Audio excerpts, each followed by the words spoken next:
Okay, awesome. Should I just go ahead and go? Yeah, I think you timed it impeccably. So yeah, Okay, go so ahead and jump in. maybe a little too close. Sorry about that. Let me share my screen and bring that up. Can you see that okay? Yeah, that looks great. Okay, great.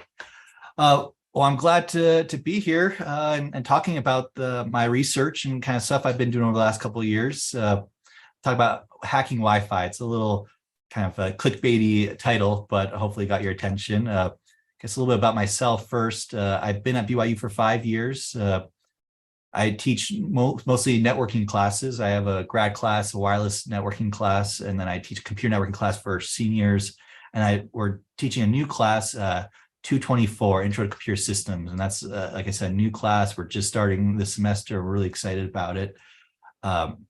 Getting people excited about computer systems. And so we do some wireless stuff there as well. My research, wireless networking, Internet of Things, anything that involves wireless communications, I'm usually part of some way. Do some underwater networking as well. And I run the Net Lab. That's my research group. So that's pretty much about me. Today, I want to talk about some motivation for why I'm going about hacking Wi-Fi. And it really wasn't like, oh, let's just hack Wi-Fi for fun. It actually was because we had real purposes. We had things we needed to accomplish. Things like, how do we solve the problem of like bootstrapping multiple Wi-Fi devices at once or dealing with devices observability. And so we'll be talking about motivation and go through these different problems. And I'll end with some future research I'm excited about. So the motivation for this research actually started out with air quality. This is a picture of Utah. And it's bad air quality. We sometimes get some of the worst air quality in the whole country. And so it's a really big problem that, seems to be kind of solvable in terms of if we were able to lower emissions or better understand where the poor air quality is coming from, we could help, improve health, help with global warming and things like that. And so it's a really big issue here in Utah and all over the world that we want to have better insight into. So I was part of a grant where we want to bring the benefits of IoT, Internet of Things, to medical researchers. Kind of the state of practice at the time, still is in some ways. You would bring an air quality sensor to someone's home to collect a month's worth of data or a year's worth of data. And then you bring back that equipment and you would look at the data. And that's fine for some research, but we thought it'd be really cool if we could bring real-time processing to this medical researcher for doctors or for families, so you could get alerted if air quality is bad. And that could help you understand your behavior and what causes bad air quality in your home. Or a doctor could be notified of bad air quality or something like that and can trigger a survey or something like that. And so we thought real-time data was really important for the future of medical research and air quality research. And so we said, well, how do we do this? And we're going to deploy low-cost sensors. That's a whole nother important aspect to this research that I won't have time to talk about today. So this is what we came up with. This is purely for context. It's not that important, but we want to deploy sensors in homes, and we didn't know quite what sensors we want to support. So we decided to support a lot of them. So we had Wi-Fi sensors, Bluetooth Low Energy, Zigbee, and Z-Wave were our four major protocols we want to support. We had a gateway that could handle those three protocols that are not very standard in homes. And then we used the home Wi-Fi router, and they'd report their data up to a server. So nothing particularly crazy here. But this was our architecture we were working with in terms of how to help deploy these low-cost sensors in homes and gather that data in real time. For the rest of the talk, I'm going to be talking about Wi-Fi sensors. We did support 3 other sensor types, and those were exciting and interesting, but other universities were largely in charge of those sensors. For our research, we focus on Wi-Fi sensors because they have some great benefits. They're more widely deployed. Most homes here in Utah have Wi-Fi in them. And so we're able to piggyback on that. And that actually really helped with lowering the cost of our studies because now we didn't have to have extra infrastructure to deal with that. And also really easy to test out because they use the internet protocol stack that we're used to. And so it's really easy to debug these type of sensors and integrate them into the home. So for the rest of this talk, I'm going to be focusing on Wi-Fi sensors. Like I said, we did lots of other research on other sensors, but that was mainly led by other universities. So when you're going to go deploy a sensor in someone's home, And the first hurdle you have to deal with is how do you connect this sensor to the person's network? Call that Wi-Fi bootstrapping. How do you get it going in the first place? If you've ever worked with like an IoT device recently, there's a kind of a common practice for dealing with this. It's where you essentially have the Wi-Fi device become a temporary access point. So you plug it in, it becomes a temporary access point, and then you connect to that temporary access point using your phone, usually using an app, and then you send your network name and password. And this device switches from a temporary access point to a client and connects to the home network. That's the common approach. We tried a bunch of other approaches along the way. All of them failed for various reasons. So we went with this approach. It seemed to be the standard practice and it worked well. And so we said, yeah, let's go with that. So we tried a couple homes and it worked great. But then we got kind of greedy. We said, let's take a home. Let's not just do one sensor. What if we did 20 sensors? That's part of the studies, do 20 sensors. So we were in this person's home deploying this, and we had to connect each sensor individually. And it took a long time to do that, longer than we felt comfortable. And we quickly realized that a person doesn't want a bunch of researchers in their home for hours hooking up sensors. They want you in and out as fast as you can. And so we said, this is a problem, because we hope that the amount of sensors we deploy in homes is going to only increase over time, because sensors get cheaper.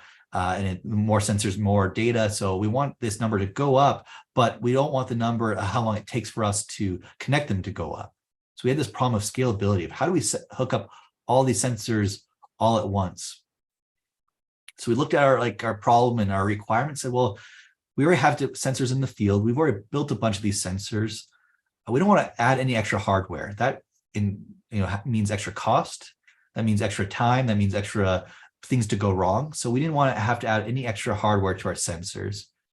And we wanted this to work on pretty much every Wi-Fi deployment. We'd already had experience at this time with lots of different Wi-Fi deployments, and they each had their own kind of weird nuances. And we couldn't have something that's specific just to one type of router. We needed this to work across lots of different routers. And then the most important part was the last bullet point of we wanted this to scale up to many devices. We had our solution, but it didn't scale to lots of devices. So how could we come up with something better?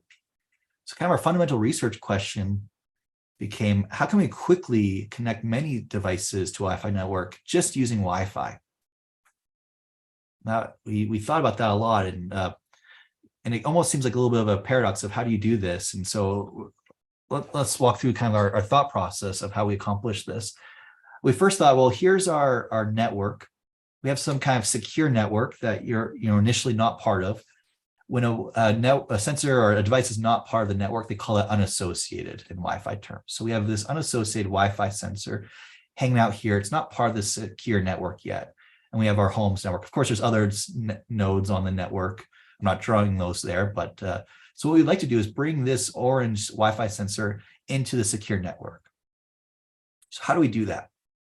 So we thought, what can this Wi-Fi sensor see from its vantage point of being unassociated? And there's this really cool mode called monitor mode that some Wi-Fi chips can go into. And what this does, it shows you all the wireless activity, all the frames, they call them, all the packets being sent on the network that you're not part of, just actually on the channel, really. So what's happening is, because Wi-Fi is inherently broadcast, when you send out a Wi-Fi packet, you're just sending it out into the air for anyone to receive.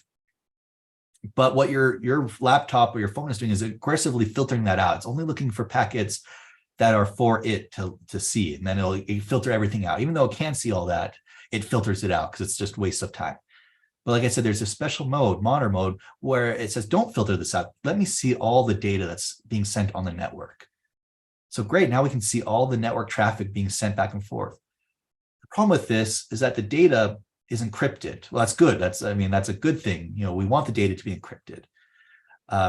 But that doesn't really help us then with our use case. If I'm on the outside of the network, I can see the traffic, but I can't see what the traffic contains in it, which is good for security and privacy, but bad for us because we want to maybe potentially see what's in the data to maybe get the network name and password.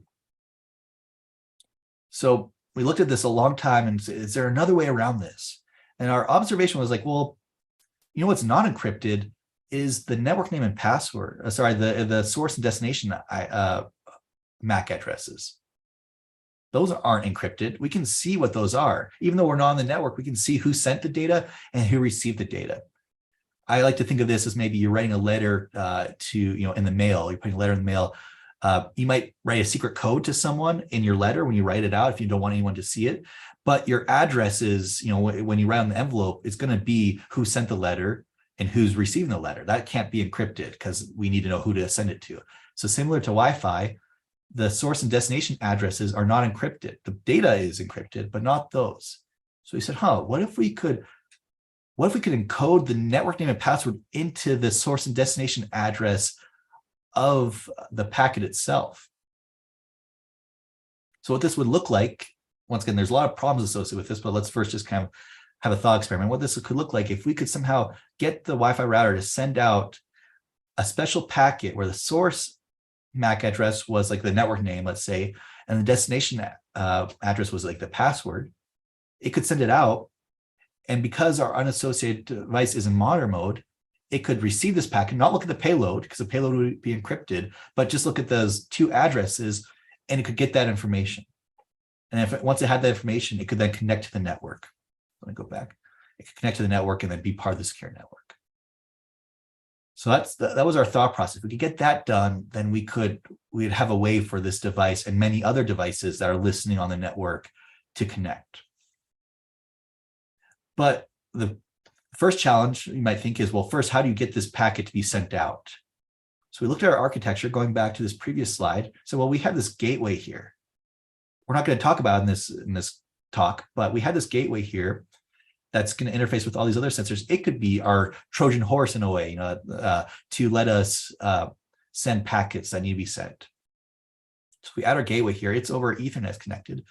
But what we could do is we could have a user enter in their network name and password into the gateway through like some web interface. The gateway would then encode this information, send it to the router, and the router would then broadcast this out over its Wi-Fi network to our unassociated sensor. And now the sensor would have it. So now we have a way to generate that information. So we tried that. So just as an example, we encode hello world. This is the ASCII version of hello world in the source and destination address. So we send that out. What's going to happen, though, we quickly realized, is the Wi-Fi router is going to look at this destination address and say, I don't know what address that is. And it's going to drop the packet. Once again, going back to our analogy of writing something on the envelope, if you just write gibberish as the destination address, that you're going to send to, the UPS or USPS is going to look at this and say, I don't know what address this is. This isn't a valid address. And it's just going to, throw away the mail or return to sender or something like that. So same thing with that. The router is going to look at this and say, I don't know what this destination address is, and it's going to drop it. So we can't just encode arbitrary data into the addresses. We have to be a little more tricky. Specifically, we had two requirements. We need an address that the router would always accept, would say, yeah, oh, sure, this is a valid address, and send it along its way. And we also need an address that the router was going to send wirelessly, because if it sent it over its wired interface, that wouldn't help us. We needed to be sent out broadcast over wireless. So we thought about this. There's one kind of obvious address, if you know networking, is the broadcast address. This is a special address that if it's the source the destination address, a device will take that and then it'll broadcast it out on all of its interfaces. So a Wi-Fi access point would receive this. Oh, this is broadcast. I'm meant to send this to everyone. And it would always receive it and it always broadcast it wirelessly. So it fulfills these two requirements. The problem with the broadcast address, though, is it eats up a lot of our data. Now we have to fill these all with Fs. The only data we'd have left is the source address. So it cut our amount of data we can encode into these addresses by half. That's not ideal. There's actually two other addresses that have the same properties. They're multicast addresses, which from a Wi-Fi viewpoint is actually almost identical to broadcast, but they only specify the first 2 bytes of the data, or first 3 bytes, and the rest are for the IPv6 multicast address or the IPv4 multicast address. I don't have time to go into that in too much detail. But for this purposes, it has the same properties as broadcast, but it doesn't specify the last 4 bytes of information. We can put whatever we want in there. So I like to think of that, once going back to our analogy of sending a letter in mail, maybe put a valid address, but you can put whatever apartment number you want instead. So you put some address to a real building but the apartment number can be some gibberish, and the mailman's not going to look at that and care because it's going to take it to that building. And so that's kind of the equivalent here. So we can put a valid MAC address, but anything else there we can encode whatever we want to. We found through experimentation that the source MAC address actually wasn't that important. We don't need this data routable back to us. It is really important if you want someone to respond to your letter, right? To put a valid address if you want them to be able to respond to you. But since we're just broadcasting out and sending out the network name and password, all the data is flowing in one direction, and we don't need the data to kind of get a response back to us. So going back to the envelope, we can put whatever gibberish we want because we assume the data is just going to be sent there, and we don't want the person to respond back to us. So the source address doesn't really matter. There's one exception. It's kind of a nuance here. There's actually a hidden structure to these MAC addresses. Typically, they can be whatever you want, but there's 2 bits that actually do really matter. And you have to set them to either unicast or multicast and globally unique or locally administered. And so once you set those 2 bits correctly, then it all works out. Everything else of this MAC address can be completely arbitrary for the source address. Okay, let's go back to our analogy here, or our demonstration. So we set these first 2 bytes to 3333. That allows us then the router to receive this and say, oh yeah, this is a valid address, and then broadcast it out. So sure enough, it would broadcast it out. So that's great. We now have 10 bytes of data. Originally it was 12, but we had to use 2 of them for the source address. Now we have 10 bytes of data to encode information. That's not a lot of data. I hope your network name and password don't fit into that small data. That's 10 characters if you're dealing with like an ASCII text. So that's a pretty small password, a pretty small network name. And so that's not enough to encode our data. So we had to come up with a whole structure of how to have back-to-back packets that we could maintain a session so that I could send maybe 40 bytes of data, and you could retrieve all that data. I don't have much time to talk about all these different parts of this, but we just had to have a packet structure that allow us to maintain a flow of data. So I could send you multiple packets and you knew they all belong to the same flow of data, and you could put them in order if they got out of order, and you could detect if one packet got lost and things like that. So we had a whole packet structure, but we had to make it as small as possible. So we took some time to make sure it was as tight as possible, because it all has to fit into the source MAC address and the destination MAC address. So this is what it looks like. We had to specify our first 2 bytes, and a couple other bytes were our header, we call it. And the last 7 bytes are our payload. That's actually where the network name and password go. And I will say this, actually, you can send any data you want. We're using it for network name and password, but really it can be used for anything. But we had to be careful, because sending a network name and password in the clear is not a good idea. If someone knew that we were using this protocol, they could then do the exact same thing we're doing. Go into monitor mode and listen, and they get access to the network name and password. So now they could infiltrate your network. So that's not a great property. So we had to protect against a bunch of different things. So here's an outline of what we want to protect against, what we did protect against. The big one would be eavesdropping. If we're able to go into monitor mode, that means someone else is able to go into monitor mode and receive these packets. So we had to encrypt the data and make sure that someone couldn't replay the data or modify the packets in any way and give us the wrong network name and password. So we had to protect against all these things. So this is what kind of it looks like, the flow of data going through our transmitter. So in the gateway, the user would enter in the network name and password. We'd encrypt that data. We'd integrity protect it, that make sure that no one can modify the data. If they didn't modify it, we would detect that they're modifying it and ignore that data. And then we put that all into the source and destination address of Ethernet frames, and then send that off to the access point. On the receiving end, this unassociated Wi-Fi device, so once again, it's not connected to the network, it's going into monitor mode. It's seeing all these frames come in. It's going to decrypt the frames, make sure that nothing's been changed, doing some integrity protection checks, and then finally get all that data, say, okay, now I got my network name and password, great, now I can connect to Wi-Fi. What's really cool about this is that this scales to lots of devices. Any device that's in monitor mode can now receive this. This is the flow of a little bit more detailed flow of how the data was encrypted and integrity protected, and we had to have a global sequence number to make sure that someone couldn't just like replay this data later on. We did there's a shared key between the gateway and these unassociated devices. So that's how they're able to encrypt the data, is by having this shared key. And then one thing we also did that I want to highlight here is we use some erasure coding. Or fountain codes is another word for it. But what's really cool about this technology is that Wi-Fi, when it broadcasts out data, is unreliable. We might lose some packets along the way. And so we didn't want to be able to send, like, let's say we had to send 10 packets. We didn't want to just send those 10 packets and hope that you got them all, because what if you missed one? Then you wouldn't be able to connect. So fountain codes, what they allow you to do is add more data, but more redundant data. So if I send, like, let's say 50 messages, packets, as long as you get 20 of those, or maybe 25 of them, no matter which ones they are that you get, you have enough data to now get the payload and put all the data together. So adds reliability, adds redundancy to the data, such that you don't have to get all the data in order to capture it. So that helped with dealing with reliability or the unreliability of Wi-Fi when it's broadcast. So just to go back to review our requirements, we didn't have to add any extra hardware to this. We had broad support of all Wi-Fi routers, not all, sorry, all that we tested. We tested 5 different routers that had varied capabilities, and we showed that it worked on all of them. And I'm sure there's some weird router out there that won't be supported, but generally speaking, we're not using anything router specific. So as long as it supports those MAC addresses, it should be fine.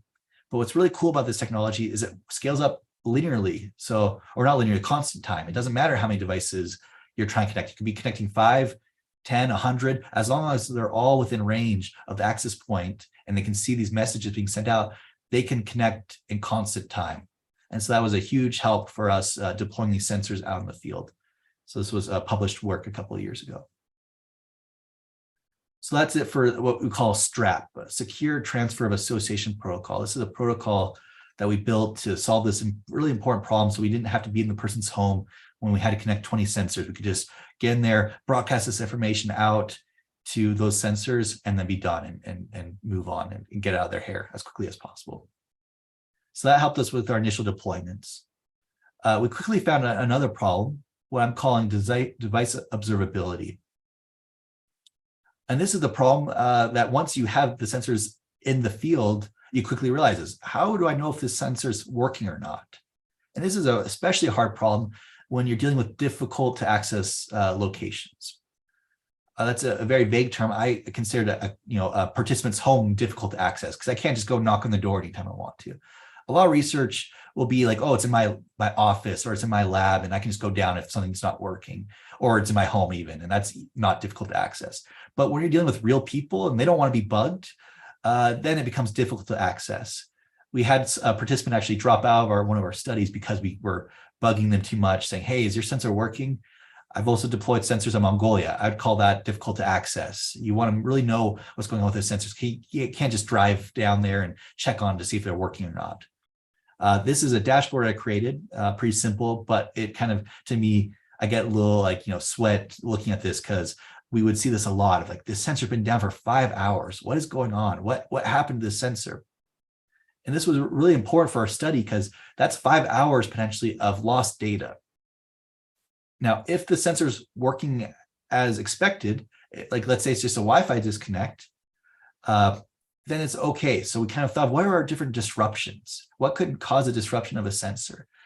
And something like Wi-Fi disconnect is not that bad. It's annoying, but our sensor is designed to be able to handle Wi-Fi disconnect, where it'll backlog the data, and as soon as it connects to Wi-Fi, it'll upload all the data it's been collecting over those couple hours. So that's not too bad. But what if like someone unplugged the sensor? What if there's no power? Or what if the hardware is malfunctioning? That could be really bad because we've lost 5 hours of data now, and that could tank a study because maybe those were really important 5 hours that you needed, or you had to throw away the data from all the others deployments you have for those 5 hours because you don't have corresponding data. So the more data we lose, the worse the study is going to be. So we want to really know. But sitting here looking at this dashboard, we have no way of knowing whether someone unplugged the sensor or if it's just a Wi-Fi disconnect. So what we said is like, it'd be really nice if we could draw a line here. And so we said, well, how often do these Wi-Fi disconnects happen? So we did some monitoring to see, and they happen quite a bit.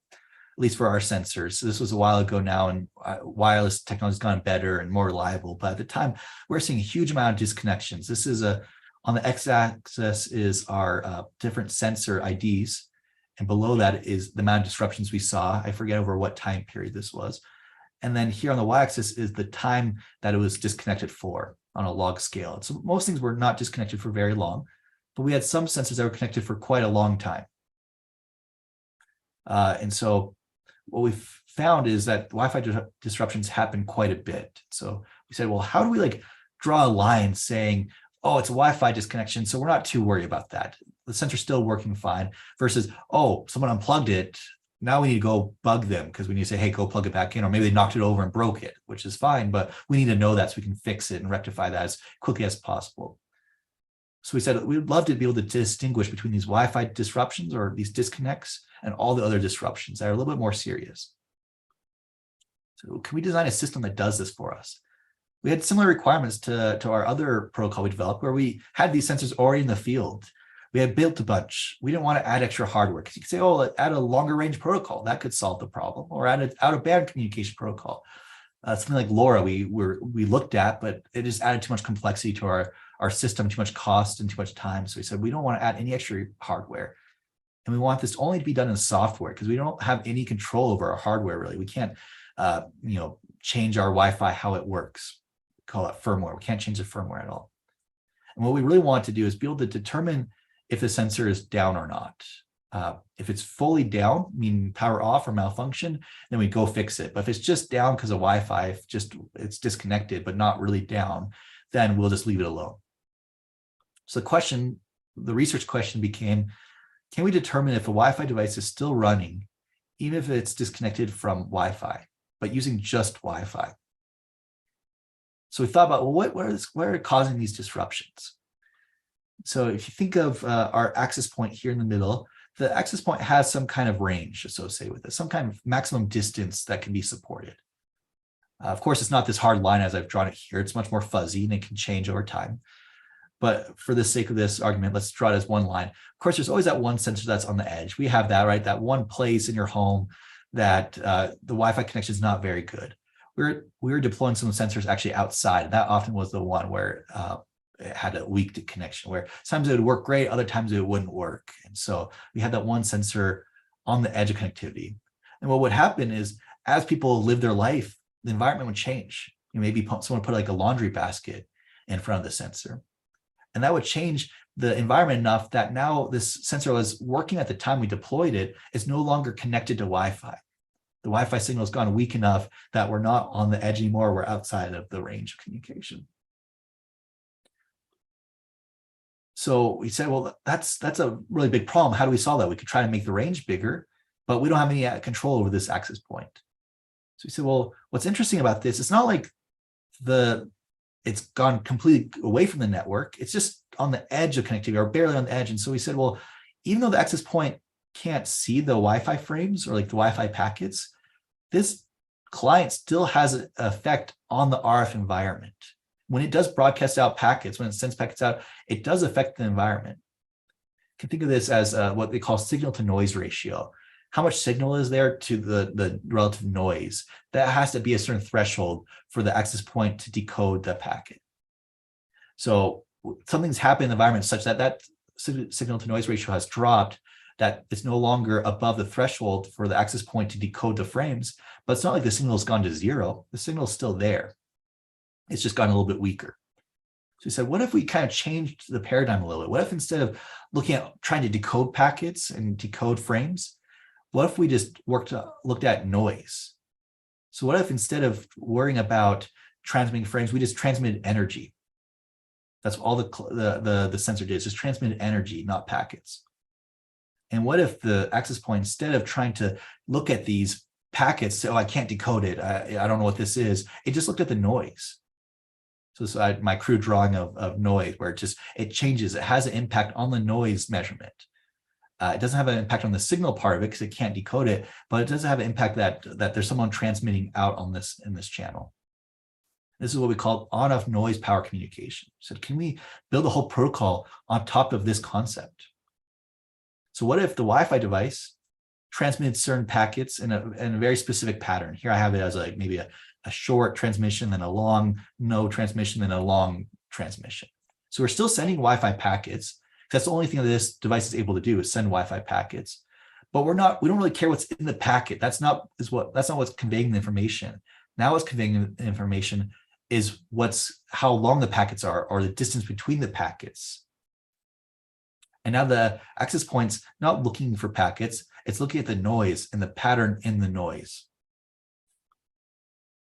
And so what we can do is run some software on this device right here that when it detects it disconnects from Wi-Fi, it says, oh, I'm going to go in this special mode, this on-off noise power communication mode, and start sending out these packets in this very specific pattern.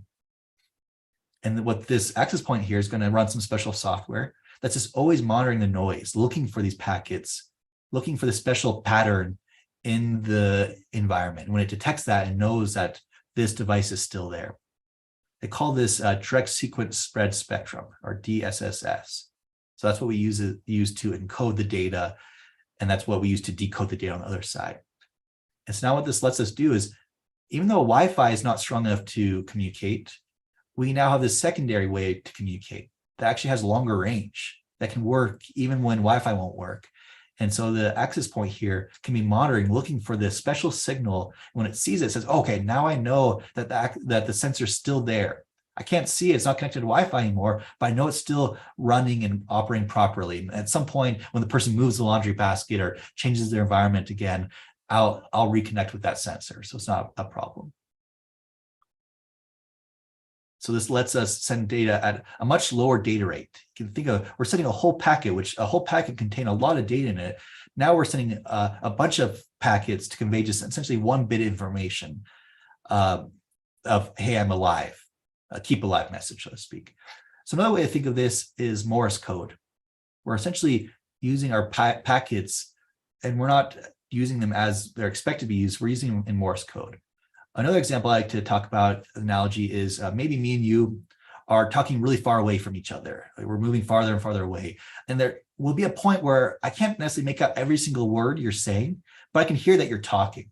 I can hear that some noise is happening in the environment, that someone's talking. And so what if we switch to Morse code where you just said a short word or you said a long word, and that's our dots and dashes. Now we could convey meaning. We could talk to each other still, maybe much slower, but we could talk at a much further distance, because now I'm not trying to make out what words you say. I don't really care what words you're saying. I just need to hear that you're talking. And I would do the same thing back to you. So that's what this on-off noise power communication is doing, but at the Wi-Fi level. We're sending these packets, but they don't convey any meaning. It's all in the meaning is all in the distance between the packets that matter, or the size of the packets. This is what it looks like, the transmitter, in terms of we have some payload we want to send. We're going to correlate it with our some kind of unique symbol. Here, our symbol's only got 4, they call them chips. But in real life, we do a much longer, symbol, but just for, demonstration purposes, we correlate these together. We come up with this unique pattern. And then we convert these to beacon frames. The beacon frames are what identify that an access point is there. We just chose them arbitrarily. We thought they're a good packet to send out because they're really kind of benign. They don't really have an impact on the network in any meaningful way. And so we're just going to send out these beacon frames in this unique pattern, and we're just going to transmit them out. So the Wi-Fi device is none the wiser. Wi-Fi device say, okay, you want me to transmit this frame? Sure, I'll transmit this frame, and just transmits it. On the receiver's monitoring the noise constantly, checking for it, and it might see these blips where this transmission happened. Once again, it wasn't enough energy for it to decode that packet and actually see what the beacon frame was. Kind of like how you're far enough away, I can't make out what words you're saying, but I can hear you talking. So that's what the access point is doing. So, oh, I can hear someone talking in this specific pattern. So we correlate that together. We have this limiting function. I don't have time to talk about the limiting function, but it helped us with nearby transmitters.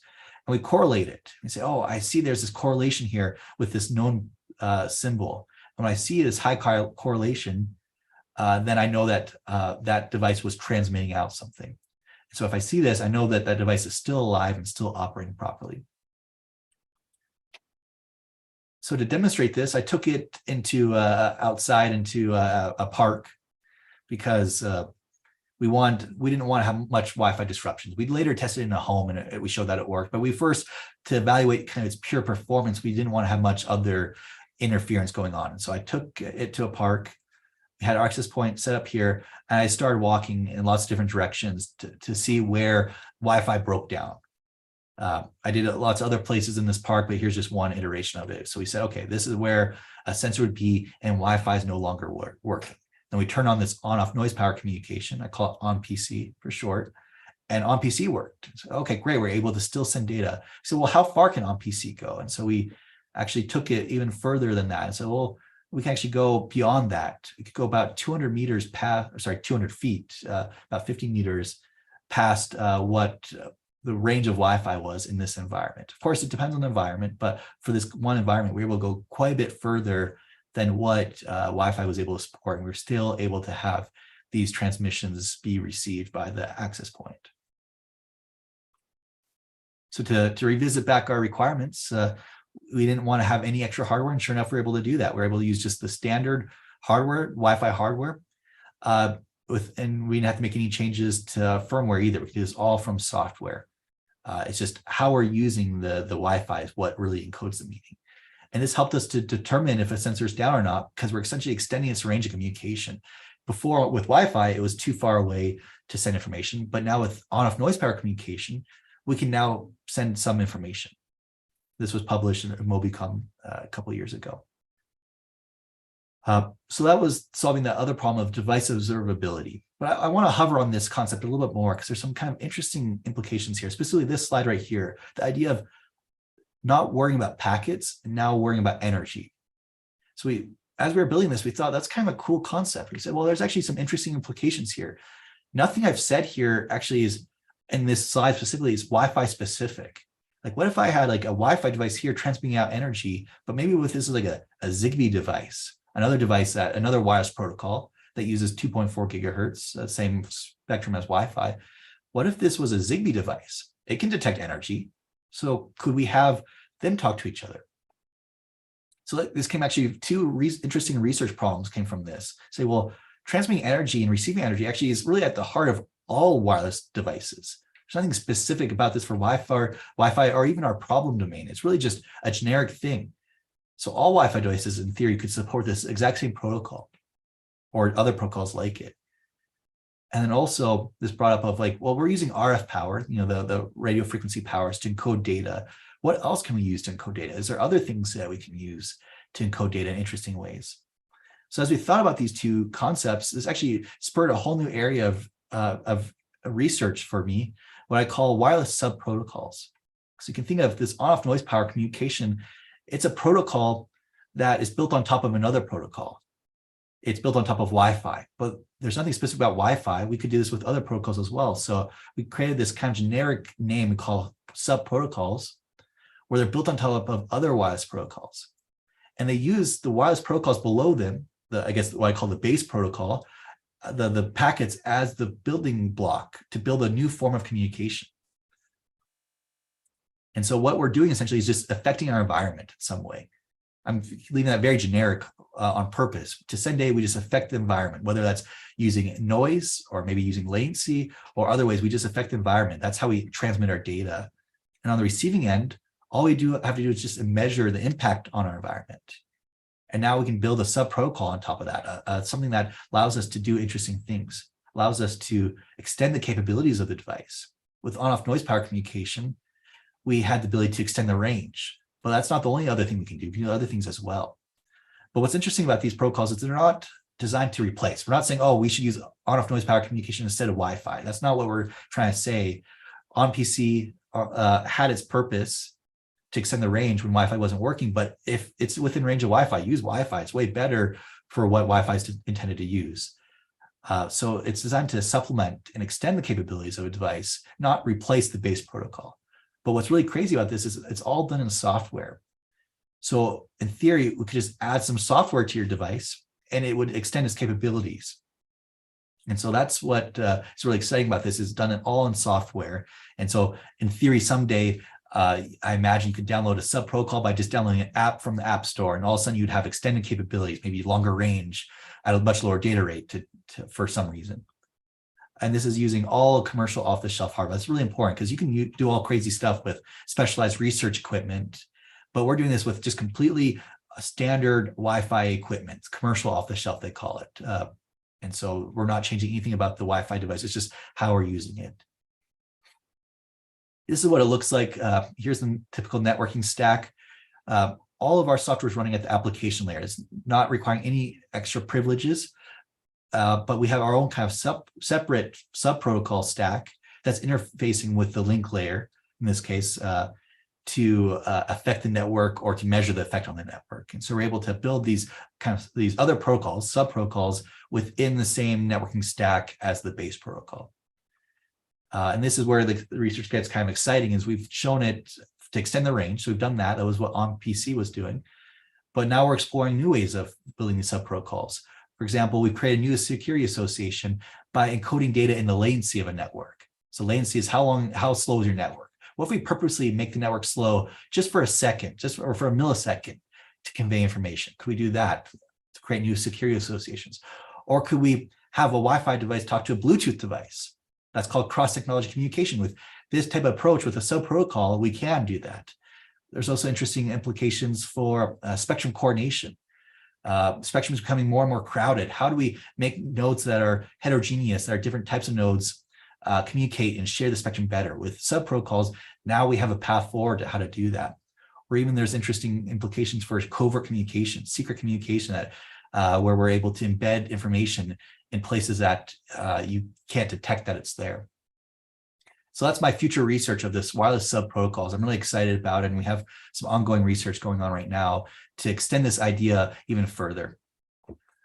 So with that, I'd like to thank everyone for listening and joining in. I don't know if there's any questions, but yeah, that's it. Thank you so much. I think we will end there. We appreciate it. And this will be posted on our YouTube channel within the next day or so. So